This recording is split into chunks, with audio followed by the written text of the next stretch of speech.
Hello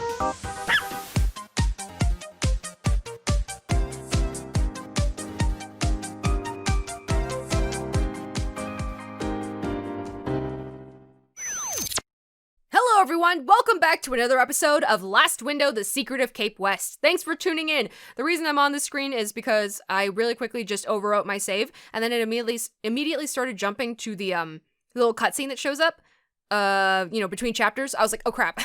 So I had to go back to the title screen and we'll load it in a second.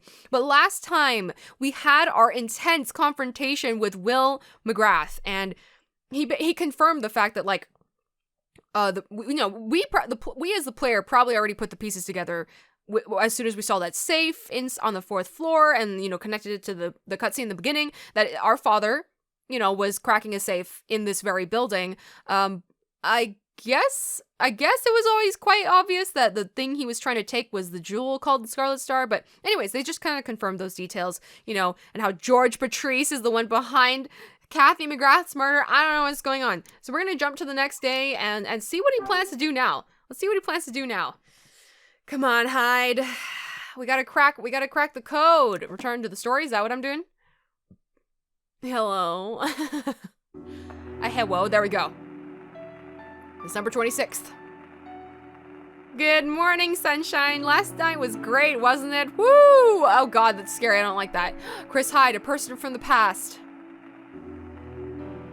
The truth of 25 years ago. Is that a picture of us with our dad? I need to see that photo, please. I need to see Hyde as a kid. Was that a picture of us with our dad? Wait. He also mentioned how, our mom, she doesn't have any pictures of her with her dad. Was that a picture of us with her dad? I don't know. Oh my gosh. The biggest piece of lore yet. December 26th. Today's the last Friday of the year. I didn't sleep very well at all last night. I get up early in the morning. I head straight to the bathroom and take a refreshing cold shower. That goes a little way towards clearing my head. Y'all, I can't take cold showers. I know that sometimes they say it's better for you in terms of various regards, various things about it, but oh my god, I am a baby when it comes to differing temperatures. So a cold shower will murder me. I need things to be absolutely perfectly temperate. After the shock of what that guy told me last night, I've managed to calm down a bit. It's okay, honey. Take your time. Anybody would need a lot of time after something like that. I leave the bathroom and take the towel I'd hung on my shoulder to dry my wet hair. I squat down in front of my speakers and take a record off the shelf. I mount the record on the turntable, and when I switch the player on, the record starts to spin. I place the needle carefully onto the top. The gentle, solemn sounds of a saxophone start drifting from the speakers. I move myself over to the bed, sit on the edge, and listen to the melody. That solemn sound that only a saxophone can deliver. For some reason, it makes my mind spring back to the words Will uttered to me last night. All I'm after now is the truth behind what happened 25 years ago. Then it dawns on me. The only one who can truly uncover all that happened is me. At that precise moment, I noticed that the turntable has come to a halt. The melody that had kept me in a trance has ended. I throw on some clothes. I get through 2 cups of black coffees as I lounge on the sofa. I suppose I'd better let Rachel in on what happened last night. I finish mulling things over and haul myself off the sofa. Let's go. We gotta let her in. We gotta let her in on this. She helps us so much in researching things, and it's heavy for a guy to handle. Oh no, stop! Don't interrupt me. Is it Tony? I'll punch you. Oh, never mind. I don't know who this might be. Who else calls us Mr. Hyde? Mr. Hyde, can we talk? Huh? Oh, what the heck? That sounds like Dylan. No, I don't want to see you early in the morning. Go away. Look, you are in big trouble, mister, for last night, okay? Not that I'm not in equally enough trouble, but what the hell does he want with me now? No, that's seriously exactly my attitude. Oh my god, Dylan. What is it? Hi. Oh, we're not even letting him in our room. It's like, ew, stay away from my room. Dylan. Good morning. Goodbye. Good night. Goodbye. What do you want? Well, it's, I've been so anxious to hear the next installment from last night. What? Like, that's a weird thing to say.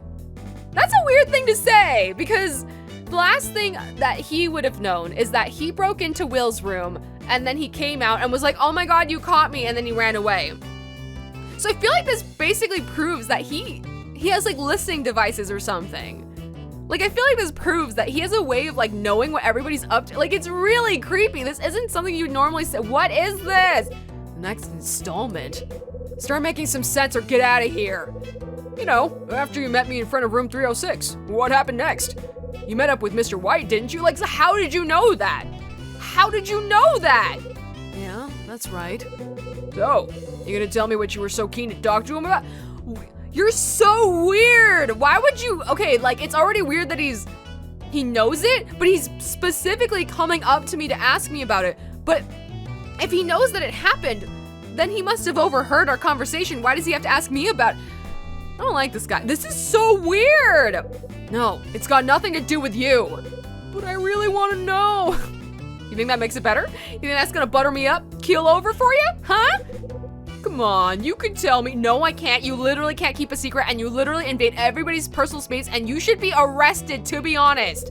Listen, Dylan, why the hell are you so keen to know anyway? Well, that's simple. I'm curious. Curious? Yeah, right. Huh? Spit it out, Dylan. You're worried about what was said, aren't you? You were in room 306, right? Okay. You were inside room 306, right? What are you trying to say, Mr. Hyde? I was only in there because of the maintenance Mr. White asked me to take care of, which he definitely debunked. I thought I told you the reason yesterday. Literally, like, at this point, how would he know we talked to him? How would he know? He wouldn't know that. This guy drives me insane. Did he really ask you to take care of some maintenance, Dylan? Sure he did. Because he told me a different story, and it didn't include any maintenance. I'm telling you, he asked me! Why would Mr. White say something different to you? You've got to believe me. I was only in there because of the maintenance. Who's coming? Who's here? Huh? Oh, hi. What's up? Here you are, Dylan. I've been looking for you. Mrs. Patrice? What can I do for you? Actually, it's about Mr. White in room 306. What?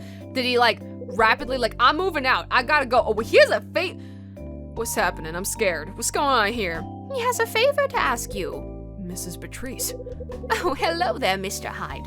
Are you having a good morning? No, I'm having the worst morning of my life. Thank you. Thank you. What does Mr. White want? He called me only a moment ago and asked. He's not coming back to this building, you see. So he asked if Dylan could remove his remaining things. Even like the big fat stacks of cash and all that stuff? Mrs. Patrice? Does that mean he's officially vacated his room? Yes, it would seem so. He was due to move out next week, but he told me something urgent had suddenly arisen. Me, I'm the urgent matter. I'm the urgent thing. That's what he called me to say. But he seemed quite keen to get the message to you, Dylan. Because he'd already been in there before, so he already knows what's going on? But what stops Dylan from spilling the beans of like what he finds in there? What stops him from being a huge blabbermouth? He loves blabbing to people. I'd like you to clear out the remainder of Mr. White's things and furniture. Also, please take care of any repairs and such that need doing. No problem. I'd better get started. Catch you later. Dylan hastily makes his exit. I'm sure there'll be plenty more to be done as we draw closer to next week. It's going to be far busier than usual around here, that's for sure.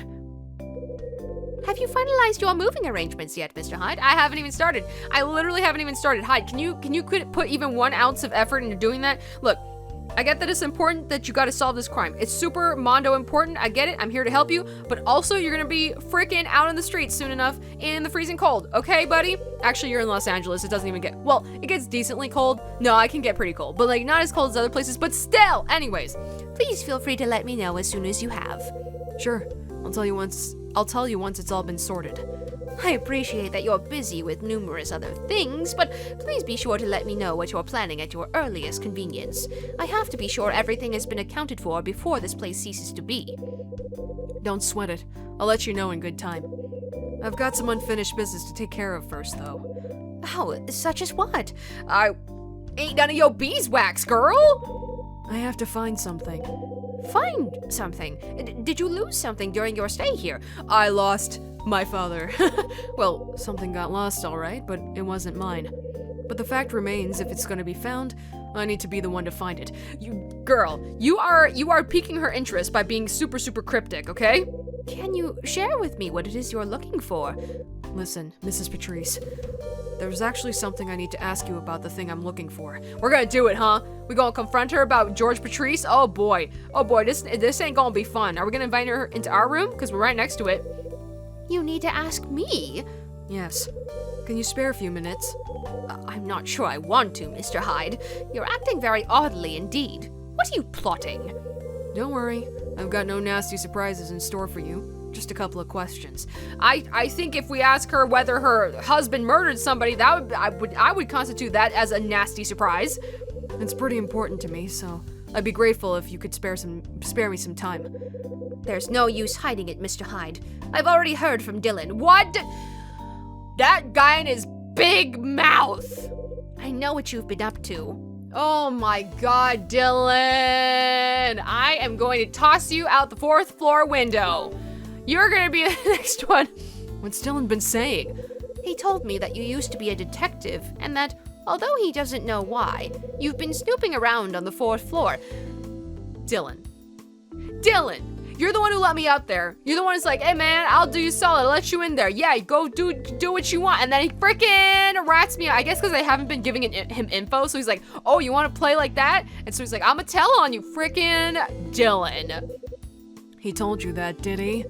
Now listen to me, Mr. Hyde. I don't know what your purpose is or what you're looking for, and I have no intention of making you tell me. All I want is to leave this place quietly and peacefully. That's why I'm going to ask you nicely. I've been honest with you up until now and have answered all of your questions. I think I've been more than helpful to you, but please refrain from asking me anything further. I have nothing more to say to you. Why are you bringing that up as a prompt to ask her? You've got plenty to say. Is why. You've got plenty to say, and don't try to deny it.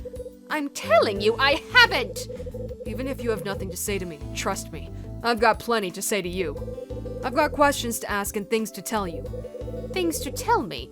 And what kind of things might they be? So you're listening now. I have a message from a member of Kathy McGrath's family. I beg your pardon?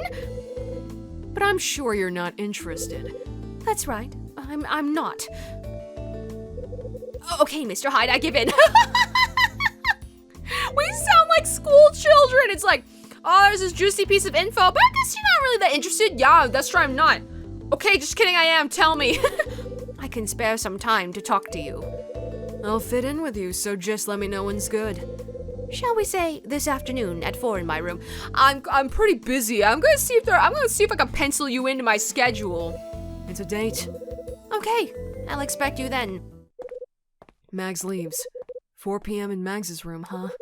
I better make a note of that. Wouldn't want to be late. Oh, is that mine? Huh? It's a phone. Is it coming from my room? The fact that he has to specify, is it coming from my room, makes it sound like it's not coming from my room. But it must be. Oh, okay. I thought it was like coming from the vacant room or something like that. Hello, says somebody? Hey, Rachel. Okay, hi. What's up, hon? Morning, sweetie. Good news. What is it? You'll see after you've heard this voice. Ed's back! I'll pass you over. Aw, I'm glad you're okay, friend. I'm glad you're all right. Hyde, it's Ed here. What's up, dude? Ed, why so surprised? It's just, Rachel told me you wouldn't be out until the weekend. Yeah, well, that's what they told me at first. But I can't stand that damn place. Besides, I figured there's no way you and Rachel would last 5 minutes on your own, so I blew the doc's mind by making a miraculous recovery. Lucky for you, huh? Well, I'll tell you this for free. We're not so dumb that we can't take care of the place without you, you know. You don't have the first idea about how this place runs. If I left it to you two, I'd be out of business in no time. Especially with a lazy bum like you in charge. Anyways, it's all thanks to you, Hyde. I was so worried about how this place would work without me, I couldn't even die in peace. Our relationship with each other. Yeah, well, Glad you're still in the land of the living, Ed. Not exactly the greeting I was expecting, but hey, it's good to hear your voice. Aww. Now's not the time to start getting all soft, okay? How's the search for that item coming along? I know who sent me the order sheet. Turns out, he's been living here under a false name. He's the son of Kathy McGrath, who was murdered here 13 years ago. Related to the victim, huh? But that doesn't explain how he knew what you got up to behind the scenes. His name's Will McGrath. By day, he pretends to be a salesman, but he's actually a lone thief. He claims he has contacts that can provide him with all sorts of information. He even knew about my dad. Impressive. What did he know about him? He said that Dad broke into Hotel Cape West 25 years ago, with the intention of stealing the Scarlet Star. He what? This is what he told me. The incident 13 years ago, and the one 25 years ago. He said they're both connected to Nile. But why'd he send the order sheet to you? He said he wanted to try and encourage me to take an interest in those incidents. He found it hard to believe that I wasn't looking into the truth behind Dad's death. Go on. Before he left, he gave me a clue to help me find the Scarlet Star. So, where does that leave you now, Hyde? I'm gonna find out the truth behind what happened 25 years ago. To do that, I need to continue looking for the missing item. Once I find the Scarlet Star, I have to deliver it to complete the order. Then, I'll claim my reward of the truth of 25 years ago. I see. Then do what you gotta do, and keep searching. Don't stop till you've uncovered everything, okay? That's the plan. I'm gonna pass you back to Rachel. Ed, glad to hear you're doing well. Glad to see you're doing well, buddy. I'm proud of you. Hello? Rachel, keep an eye on him and don't let him push himself too hard. I've got to concentrate on finding this item, so I'll leave that to you. Sure thing, Kyle. Before you go, I've got an update for you. You asked me to get hold of the last article written by Jack Green. Well, I managed to get it for you. Thank you! You're amazing. You're the best. You're the best around! What did it say? It's titled, The Truth Behind Condor. It was meant to be an ongoing piece, but ended after the first part was published. At the end of the article, the following appears. There's a gigantic void behind the organized crime syndicate known as Condor. Condor has managed to evade justice, thwart police investigations, and successfully sell their stolen wares. But it seems unlikely that the group could have accomplished any of this with no outside assistance. They're corrupted. It's with the police. There's no doubt in this writer's mind that an as yet undisclosed force has been operating in the shadows behind Condor. Without this force, Condor would not exist. It's the politician. It's the politician guy. The next part of this article will expose the identity of this shadowy force. And that's where the article stops. A force operating in the shadows behind Condor. I take it you've heard about the recent jewelry thefts, right? Yeah, there's even been some near here. The series of thefts seems to bear all... Oh my gosh. The series of thefts seem to bear all the marks of those carried out by Condor. So they say. There's going to be a TV news special showcasing the recent ones on at 11. I can't talk anymore. Getting all tongue-tied. I see. Anyway, that's all I can offer you for now. I'll be in touch if I find out more. Axis, you okay? Axis, you okay? Alright, doing great, doing solid. Nothing wrong with me at all. A news show about the thefts resembling those of Condor. Sounds like the kind of thing I should watch. Is that on at 11? News on at 11. Happening right now. Coming at you live. So they think the reason that Condor has been so like underplayed, I guess, so far, despite the fact that they kept getting mentioned in the beginning of the news and stuff, I guess it's because it's just rumors that it's similar. Maybe they're not sure that it's actually them because they were active like so many years ago and so notorious, but so maybe they're like, oh my god, it seems like it's the same, but could it really be them? Maybe that's why, like, when they brought up Condor later in the game, they were like, whoa, Condor! Like, they were so shocked. I was like, wait, haven't they been, like, mentioned everywhere so far? I don't know. Anyways, that brings us to the end of the episode. I can't speak anymore. I think my tongue or my mouth or jaw is getting very tired or something. I just can't speak properly. So I feel like this is a good place to end it anyways. All right, join me next time to watch that TV news report, and also, oh my gosh, I have so much spit building up in my mouth. And also have a nice, fun, wholesome chat with Mags. The Zaxxas, over and out.